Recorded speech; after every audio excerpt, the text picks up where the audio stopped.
For day 4 of my Poetry in Lockdown project, I'm going to read a poet called Toru Dutt, and she is the first Indian woman to publish poetry in English. She writes in the latter half of the 19th century. She was educated by her family in European languages, and she also translated French poetry into English. She died of tuberculosis at the age of 21, but left behind an astonishing legacy, really, of novels, translations, and her own original poems. So I want to read 2 sonnets today. The first is à mon père, for my father. The flowers look loveliest in their native soil, amid their kindred branches. Plucked, they fade, and lose the colours nature on them laid, though bound in garlands with assiduous toil. Pleasant it was, afar from all turmoil, to wander through the valley, now in shade and now in sunshine, where these blossoms made a paradise, and gather in my spoil. But better than myself no man can know how tarnished have become their tender hues, e'en in the gathering, and how dimmed their glow. Wouldst thou again new life in them infuse, thou who hast seen them where they brightly blow? Ask memory, she shall help my stammering muse. So this was a poem dedicating her volume of French translations to her father, and she uses this extended metaphor of flowers fading once plucked to stand in for that process of translation from one language to another. So the idea that poetry can only ever be tarnished and dimmed in comparison to its original language. And although she's primarily talking about translation, I think the metaphor also speaks to the doubleness experienced by a poet writing in English but drawing on the Indian myths and motifs of her childhood. And in another sonnet, for example, she compares the rose and the lily, symbolic flowers common to European poetry, but claims that the lotus flower triumphs over them.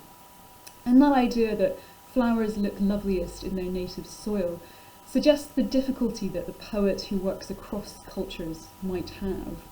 And the native flowers that are amid their kindred branches speaks to Toru Dutt's experience. So her family converted to Christianity, travelled through Europe, which in many ways cut them off from the kindred branches of the Hindu culture that they were part of.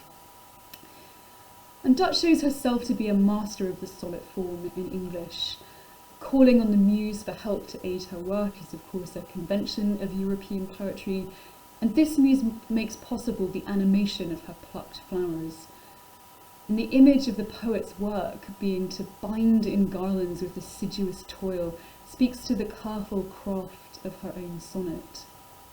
The punctuation in line 2, for example, where the word plucked is preceded by a semicolon and followed by a comma, throws weight onto that word, almost kind of separating it as the act of plucking separates the flowers, and creating almost a harsh monosyllable there that performs the act of plucking.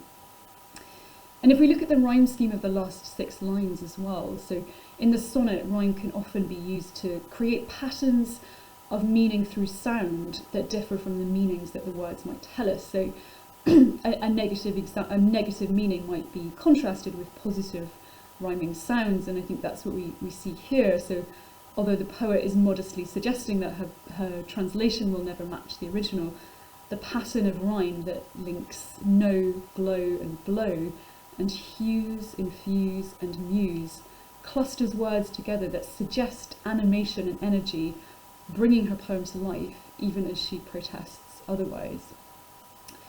And I want to read one more sonnet to illustrate the way that Dutt uses this European form to celebrate her homeland. So this is another sonnet. A sea of foliage girds our garden round, but not a sea of dull unvaried green. Sharp contrasts of all colours here are seen. The light green, graceful tamarinds abound, amid the mango clumps of green profound, and palms arise like pillars grey between, and o'er the quiet pools the seamills lean, red, red and startling like a trumpet sound. But nothing can be lovelier than the ranges of bamboos to the eastward, when the moon looks through their gaps and the white lotus changes into a cup of silver. One might swoon, drunken with beauty then, or gaze and gaze on a primeval Eden in a maze.